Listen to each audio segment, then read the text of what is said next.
Você começou já o programa desmistificando sobre aquela coisa dos planetas, trazendo e emanando raios e vibrações até aquela pessoa em específico. E aí eu acho que é interessante fazer a pergunta que é a diferença entre signo e constelação.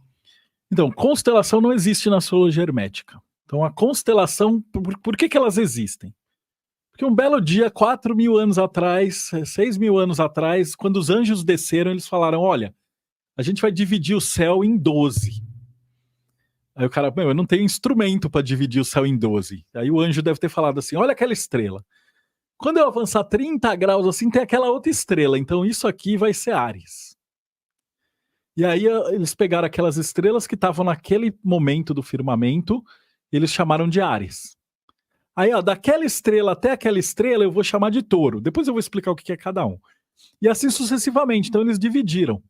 Mas o que acontece é que fisicamente existe um treco chamado supressão de equinócio. Precessão dos equinócios. Que a Terra ela meio que bamboleia. Então a cada 24.000 anos ela dá uma volta. E aí você vai tendo aquelas eras de 2 em 2.000 anos. Que é a era de aquário, a era de peixes, essas paradas todas que regem mesmo um pouquinho energeticamente. E o que acontece é que a posição das estrelas, ao longo do tudo, o Sol está passeando em volta da Via Láctea, tudo muda. Então, hoje em dia, se você for olhar, tem uma constelação a mais que está aparecendo, aquela Ofiuco. Depois vai aparecer uma nova constelação daqui a 200 anos. Tem constelações que estão encolhendo, Virgem está aumentando. Então, constelação não serve para nada.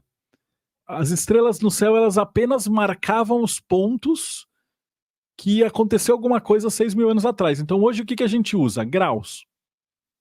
Então, onde é que a gente observa? E de onde vem esses graus? É da Terra girando em volta do Sol. Então, se você planificar, você vai ter uma geometria sagrada, que é esses pontos do ponteiro, vamos chamar assim, girando ao redor do Sol, que é o grande emanador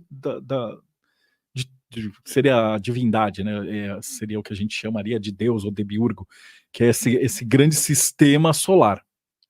Então, essa é a base da astrologia hermética, geometria sagrada.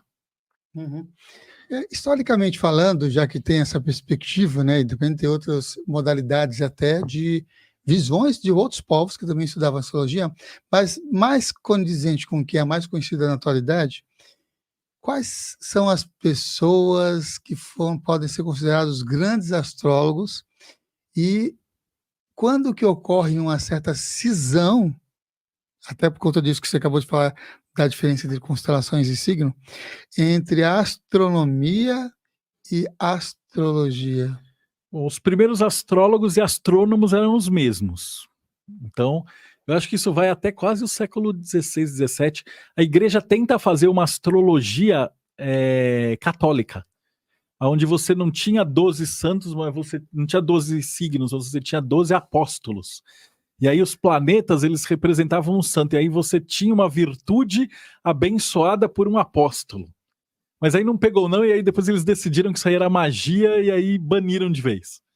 E aí meio que a astrologia foi expurgada das escolas, né? E o pessoal foi queimado, falou que o Sol girava, a Terra girava em torno do Sol, e a igreja sempre teve uns probleminhas com isso, né? E aí a partir daí não teve, mas todos os grandes alquimistas, o Isaac Newton estudava astrologia. Eles falam, que blasfêmia e tal. Ele tinha um monte de livro de alquimia, ele dedicou a vida inteira dele, ele entendia. E eu pensava assim antes de astrologia, eu falava assim, peraí, um cara que nem Isaac Newton, se a astrologia fosse mesmo essa baboseira que os cientistas falam que é, ele teria percebido em 5 minutos e falado, isso aí é uma besteira e descartado. Mas ele criou a mecânica celeste para ele poder construir mapas astrais melhores, para estudar melhor a astrologia. Então ele tinha entendido que esses conceitos de signo, eles eram muito superiores e muito mais complexos do que isso que a gente hoje conhece como astrologia, que é uma besteirada.